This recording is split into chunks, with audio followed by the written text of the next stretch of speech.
Hello everyone, welcome to Teach5. Today, let us focus on common IELTS reading mistakes and how to avoid them. So Teach5 will take you through the common IELTS mistakes. In this video, let's focus on various aspects of mistakes we commit while doing our reading. The first mistake is spelling errors and poor vocabulary. The spelling errors can be various types.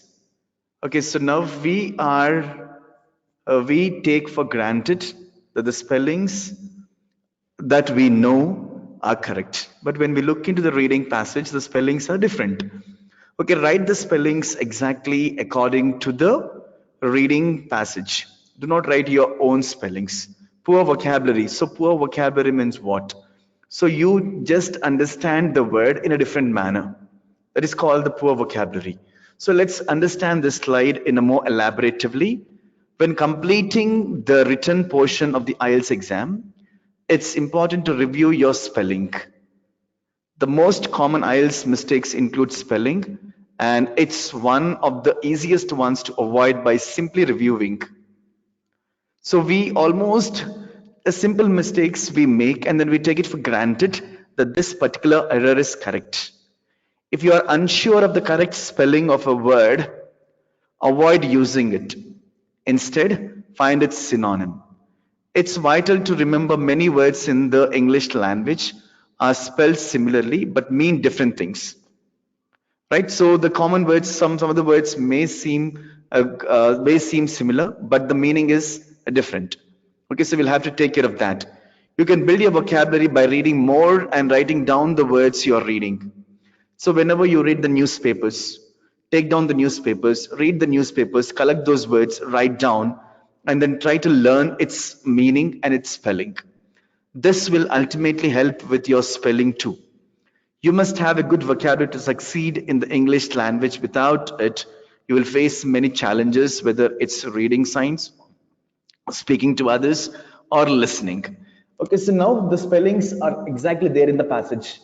The only thing is we think we know the spelling and we write the wrong spelling. That will take us to a wrong direction. And poor vocabulary, we know the meaning and we understand the meaning in a different manner. So try to anticipate the spellings clear and the meanings of the words exactly according to its meaning.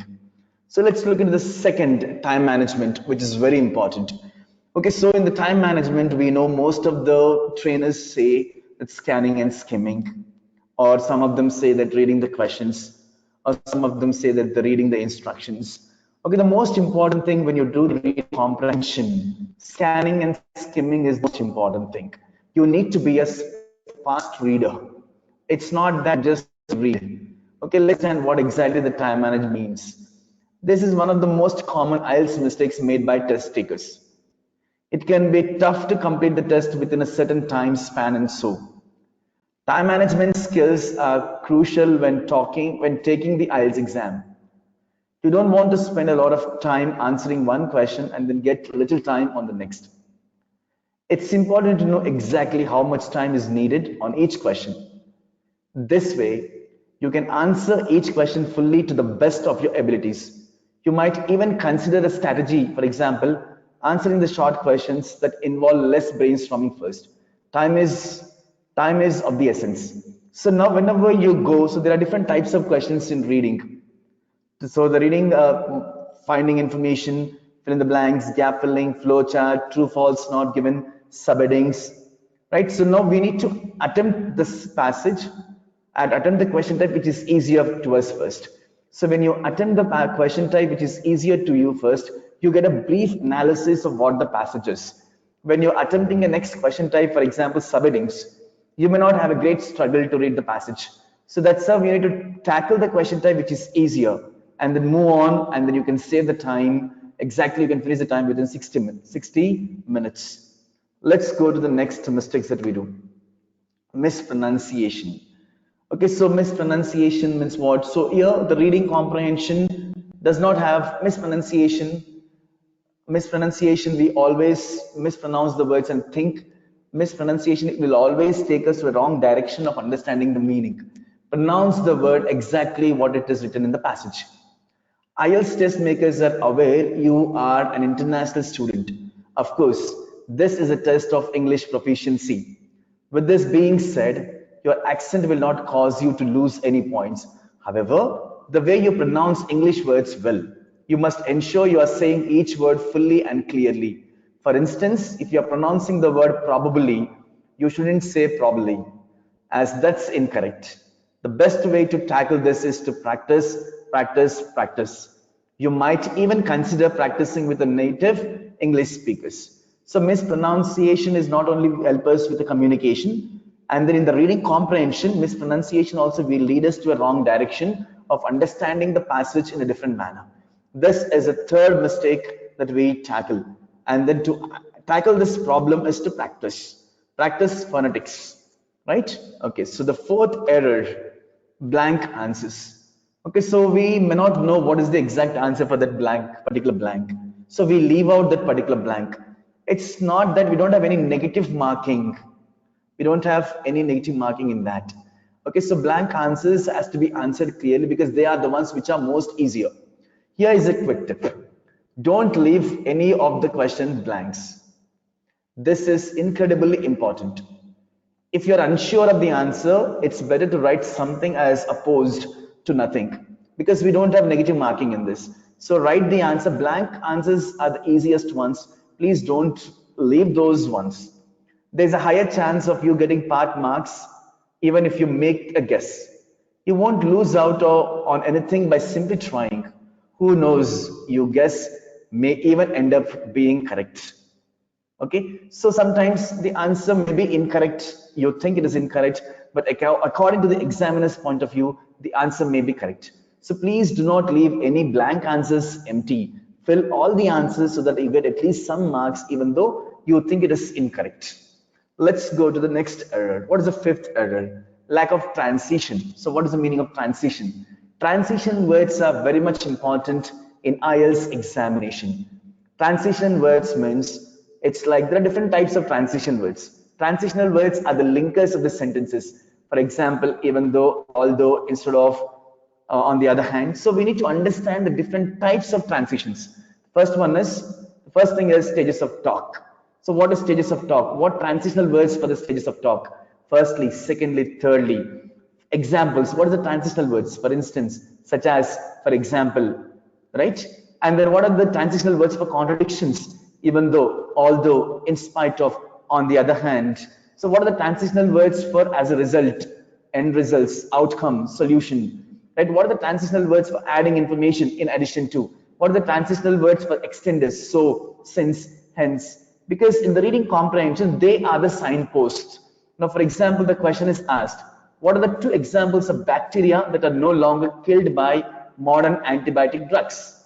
So the question here, the signpost here is for example. So we need to look for the similar words such as, for instance. So these are the signposts that directly take me to the area where my answer lies. So the transitional words are very much important to understand the passage more clearly, and they show us the process of understanding the passage. Let's understand what does this lack of transition say. Another one of the more common IELTS mistakes made is a lack of transition words. These are what makes sentence smooth and make conversations flow. Transitional words help to reader and listener understand your idea and make the connections between your previous sentences. Transitional words make a sure there's a structure to what you are saying and there are no gaps between your sentences. And so transitional words are very important and contribute to higher points in your IELTS exam. Okay, so these are the very much important aspects of understanding the transitional words. Lack of transitional words, listening becomes tough, reading becomes tough, writing becomes tough, and speaking becomes tough. Because in the reading, they are giving you a signs to which are the paragraphs you have the answer. In writing, it is making the reader to be easy to understand the concepts. Speaking is also the same. Listening is also the same. It guides you to find the answer. So lack of transitions will always create a tremendous drastic decline of our scores. There are three important things in IELTS. One is of restatement, and the other one is of synonyms, and the other one is of transition. If these three aspects are clearly known, a student can score above 8 between 9 bands. The Teach 5 is a thing where makes every person to direct contact with the IELTS pattern, an important concept what exactly the IELTS deals with. That is what the Teach 5 specialty is all about. Let's go to the last error. What is of lack of focus? Okay, so you see a lengthier passage and then your concentration deviates from one aspect to the other, and then you don't have much focus. So try to develop reading newspapers, try to develop reading articles. A person who reads a lot can only crack the IELTS exam smoothly, because among all the other modules, reading and writing is the toughest module. So try reading the concepts of articles, newspapers, and your books, so that you can create a kind of an interest and focus to read. So what exactly the lack of focus means? Focus is key, especially when it comes to listening and speaking. You must give your undivided attention when talking, when taking the exam. While this too is one of the most common IELTS mistakes made, it's easily avoidable. Repeat sentence to yourself if you must. Make sure you understand everything being communicated to you before you respond. Focus on giving the correct response. Don't try to memorize the questions and answers when you are in preparation for the exam. Memorizing could possibly even results in fewer points. Just focus on absorbing what's being communicated to you and delivering clear information. So exactly understand. I hope this video has given you the clear picture of what exactly the reading comprehension needs. And then please do join us Teach 5, and then we will be going more elaboratively and more focused in developing the concepts more vividly and then clearly to the depth. So please do contact us and don't forget to like and subscribe our channel. Let us know what would you like us to post in the next video. So you view our upcoming batches at www.teach5.com or write to us at info@teach5.com. Thank you. Hello everyone, welcome to Teach 5. So in this video, let's look at the IELTS essentials. So what do you mean by essentials? Essentials means important aspects that we need to keep in mind when we are doing IELTS exam. So first thing, let's see what is the first thing that we need to do. Improve your English. Improve your English means try reading the newspapers, try listening to the speeches, try watching the news. Like BBC News is the best thing that you can. Once you read and then listen, try to paraphrase them. Try to understand them in your own ways. Okay, so first point, use your English every day. Read, speak, listen, and write in English as often as you can.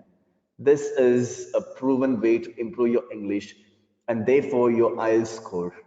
So IELTS is nothing but it's not based on your intellectual capacity.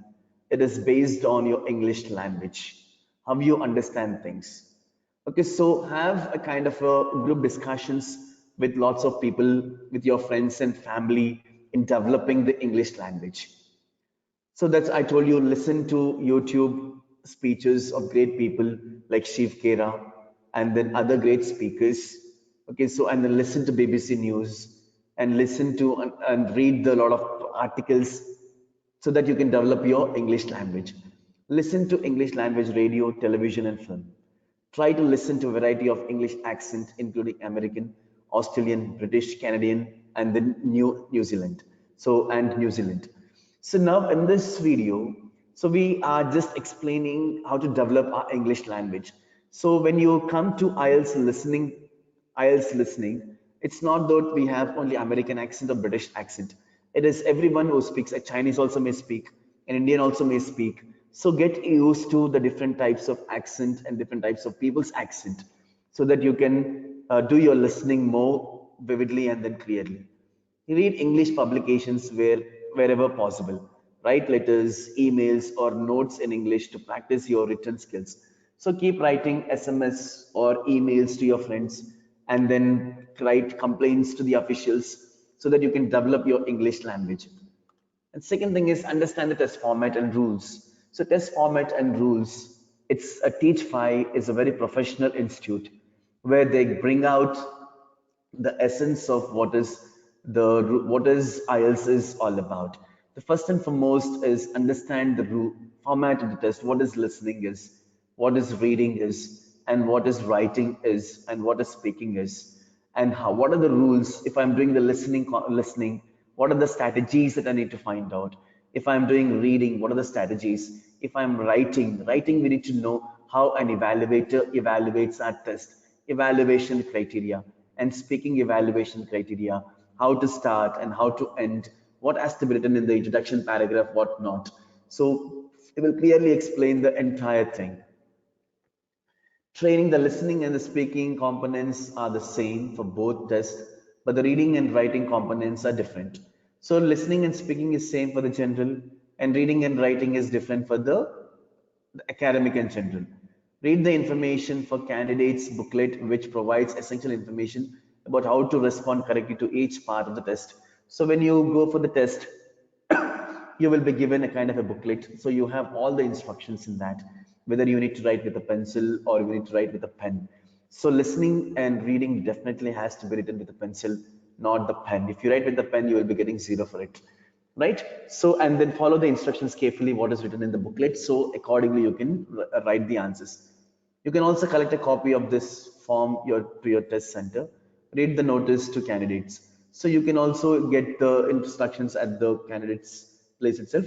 Get to know what each level on the IELTS band score table means. So get to know what is 6 bands, how many answers. For example, in listening, if I'm getting 25, 27 answers correct, what is a band score for me? It is 6.5 bands. In listening, if I'm getting 30 answers correct, what is the band score for me? So get familiarized with the band score of IELTS so that you can focus your targeted score. Understand what the examiners are looking for in the speaking and writing test by reading the assessment criteria. So assessment criteria, for example, if you see, they will be looking at your fluency, they'll be looking at your task response, they'll be looking at your lexical resource, they'll be looking at your grammatical range and accuracy. So they'll be looking at your coercion and cohesion. So to understand all these concepts, if you can take the training from us, it will be clearly explained and then we will really help you to get a good score. Get the facts, don't believe myths and rumors about the test. They will only distract you. So now most of the rumors is IDP is easier or British Council is easier. And people, their rumor is IDP is easy, whereas British Council is tough. So this rumor is not correct. IDP and British Council both are same. There is no difference in both the tests. So take the test confidently, whichever the way you want to take it, IDP or British Council. Okay, next. So practice sample questions. Practice sample questions. You can download the material from online. The Cambridge material book numbers like book number 1 to 13, it is available. Keep practicing them and then go and then write the exam. Okay. Next, try to feel relaxed on the day before your test. So before your test, don't be panicked because the more you practice, the more the questions rise. The more you practice, this the self content will be not up to the mark. So before the exam, get ready with your things like taking a passport ready and then taking the passport zero copyright of color photo the passport and then checking for your exam center, go to the exam center and check where it is so that the next day you can freely go without any hesitations or without any difficulties to understand. On the day before your test, take the time to refresh your memory of the test rules, test format and location so that you feel as relaxed as possible.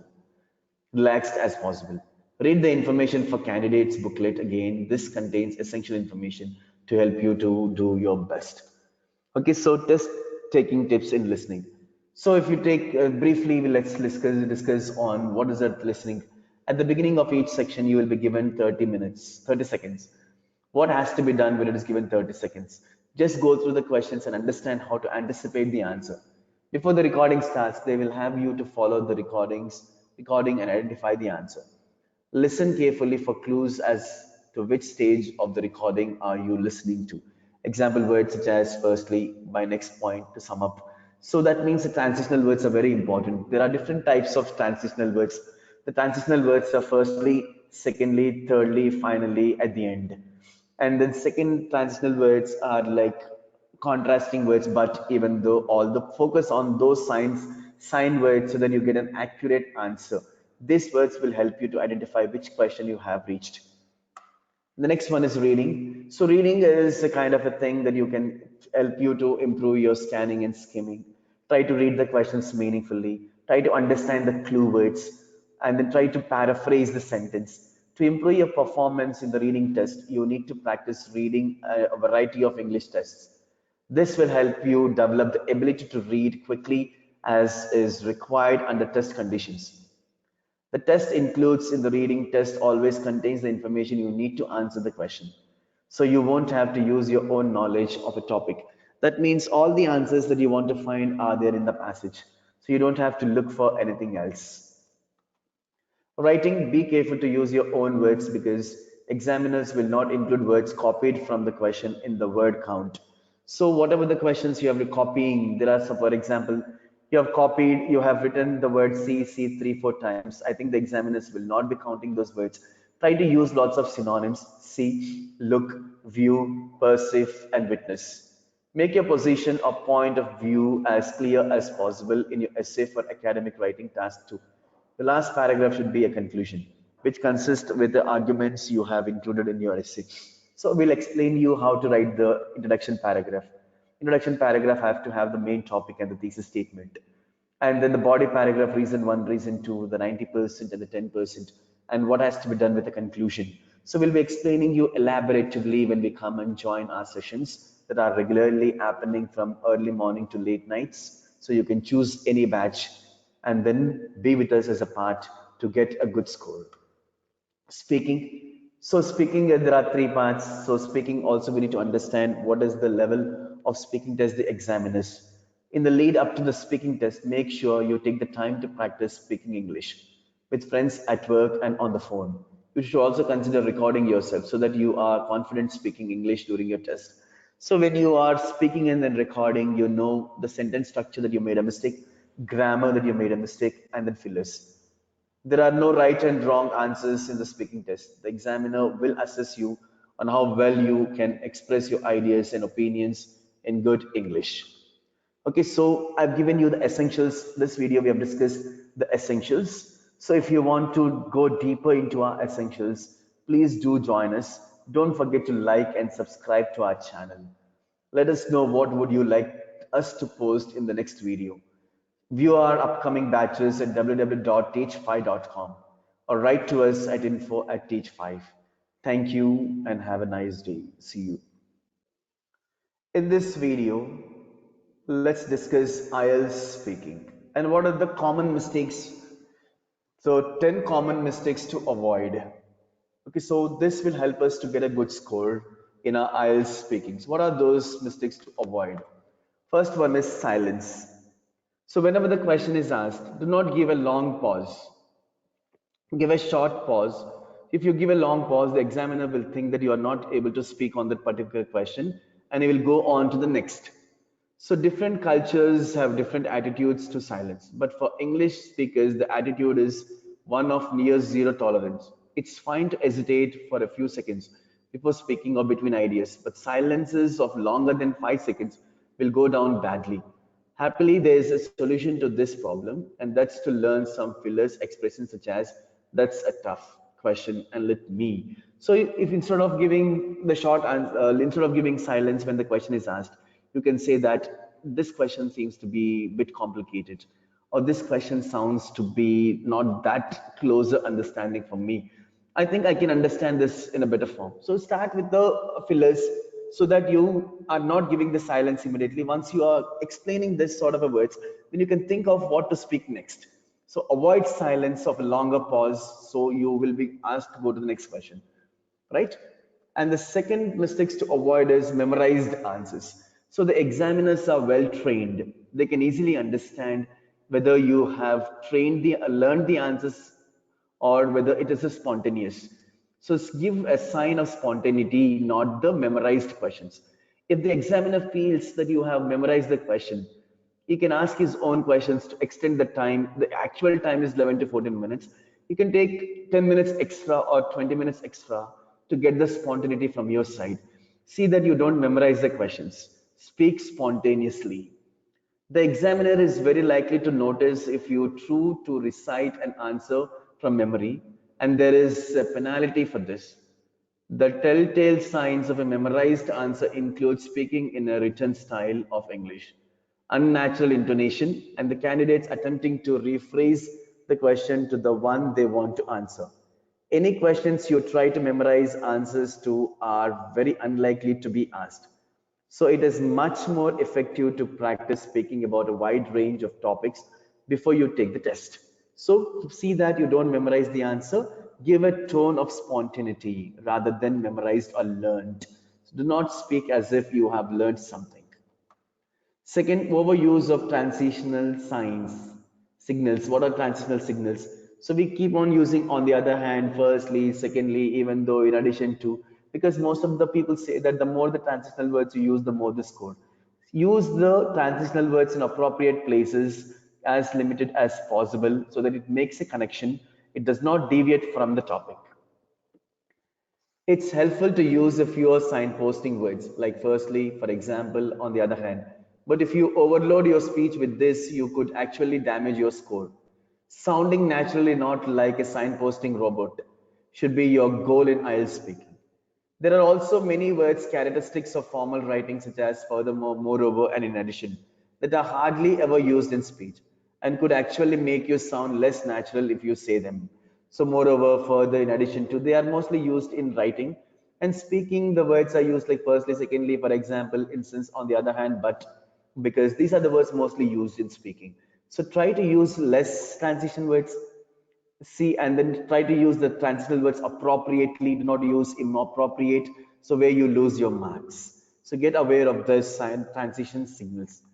Next one is parroting the question. Parroting the question means what? Now, for example, the question is asked, what's your name? So the question is asked, what is your hobby? The parroting means my hobby is. So instead of say, repeating the question as it is, try not to repeat the question as it is. Try not to repeat the question as it is. Instead, put it in a different form, put it in a different paraphrasing form. So what is your favorite hobby? To speak, to say the truth, the hobby that I do it regularly is. That's where you can start. Okay, let's see. In the wild, a parrot is a bird that can mimic but not understand human speech. In IELTS, a parrot is a candidate who repeats the question back in a statement form. What is your favorite sport to watch on TV? My favorite sport to watch on TV is football. So this way of answering will lose the marks. As a scoring criteria of IELTS, heavily rewarded those who can vary speech. Paraphrasing the words or structure of the question is a fast track route to a higher score. I'm always watching football on TV. So instead of saying my favorite sports to watch, instead of saying that, I do always watch sports, but the favorite thing that I do regularly watch is football. So giving a paraphrasing answer without repeating the question as it is as the examiner asked. This is the fourth mistakes that we do, and then please do avoid this. And the fifth one is answer the wrong question. So you will lose marks for coherence if your answer completely fails to address the question. So that means you are not answering exactly what the question is asked. So you're deviating from the topic. Ask yourself before you begin speaking if you are sure you have understood, and do not be afraid to ask the examiner for help, but be sure to avoid it. Okay, so now you are not answering the question, so that means do not give whatever way you want. If you can politely ask the examiner to explain the question, to explain it, but not always all the questions. Few questions can be understandable, not all the questions to ask and to get the clarification. Sixth mistake, saying I don't understand. Okay, there are much better ways to check for meaning, so learn them. You can use a straightforward request like, could you say that again? Okay, so don't ask, I don't understand. So use in a different form, I beg your pardon. Can you repeat the question because I don't understand what you said? Okay, put it in a different way. Don't rashly ask the examiner to explain. Ask as checking questions such as, do you mean? That shows you have at least partially understood the question. Okay, so do you mean to say this? Or do you have any other meaning? So do you mean to say this, or there is a different thing altogether? So this is the sixth mistake that you need to avoid. Seventh mistake is saying too much or too little. So people keep on talking in part one, keep it 6 sentences, and part three, keep to 6 to 7 sentences. Do not bore the examiner putting a lot of ideas, and do not say very little Okay, so a six sentence is must that you need to speak in the first and the third. And the second part, at least 1 minute to 2 minutes. If you say too little, you miss the opportunity to show off your ability. So if you speak too little, then you are saying the examiner that you don't have much English language with you. So you are not the eligible candidate to go abroad. Speak more and then prove yourself that you can manage speaking English in abroad countries. If you say too much, you risk sounding less coherent and making more mistakes. So if you speak so much, you make a lot of mistakes. And if you speak so much, you also deviate the topic. As a general guide, answers of 2 to 4 sentences are fine in part 1. Keep it 6. There are clear instructions about the length of speaking time in part 2. You should aim to say 3 to 6 sentences after each question in part 3. Okay, so 2 to 3 sentences or 6 sentences would be a good thing that you can use the sentences to speak. Seventh, mistakes to avoid. Eighth, poor pronunciation. The pronunciation, mother tongue influence does not matter in IELTS, but see that each and every word is clear, right? So you speak like an Indian, do not twist your tongue and confuse the examiner. Great ideas are worthless if the listeners can't make out your words. There's a good reason pronunciation accounts for 20%, 25% of the score in IELTS speaking, and that's because it's fundamental to spoken communication. If you don't have a proper pronunciation, if you're not saying the words clearly, speak slow and then clear. Let each and every word be pronounced well to get a good score. Before taking IELTS, you should find an opportunity to practice with native or native level speakers and get honest appraisals of your pronunciation. If they have trouble hearing your words, it's very likely that examiner will too. Okay, so try speaking to a person who has good accent, a good language, a good pronunciation. Get the feedback from him so that you know whether your pronunciation is clear. If he is clear, the examiner is also clear. Then you get a good score. So eighth mistakes to avoid. Flat intonation. So English language is not the same language as we speak in mother tongue influence. You need to have the falling tone, rising tone, and then the same tone, stability tone, constant tone. Okay, so have whenever there is a full stop, have a falling tone. When there is a comma, rising tone. Stress on the few important words, few important sentences, making it clear this sentence makes a very important. Even when you pronounce words clearly, flat intonation will make it difficult to follow what you say. We vary intonation, pitch, volume, and speaking speed in order to maintain the listener's interest and direct attention to our important ideas. Even IELTS examiners who are trained to listen carefully to everything a candidate says will find a flat intoned response difficult to follow, and your response may be marked down for both pronunciation and coherence as a result. Okay, this is the ninth mistake to avoid, and then have a clear and then intonation, have a falling tone, rising tone. Asking for the examiner's opinion. You are there to answer the question, not ask them. The examiners will politely redirect to question back your way if you try to stall for time by saying, I don't know what to do. What do you think? If you really don't have any ideas, just say, I am afraid I know nothing about this topic, and wait for the next question. Okay, so ask for the examiner's opinion. So just say, I am afraid I don't know anything, but still I will try to respond. At least you have covered 3 4 sentences. Okay, so if you want to understand many more mistakes that you do, please do join us, and don't forget to like and subscribe to our channel. Let us know what would you like us to post in the next video. View our upcoming batches at www.teach5.com or write to us at info@teach5.com. Thank you.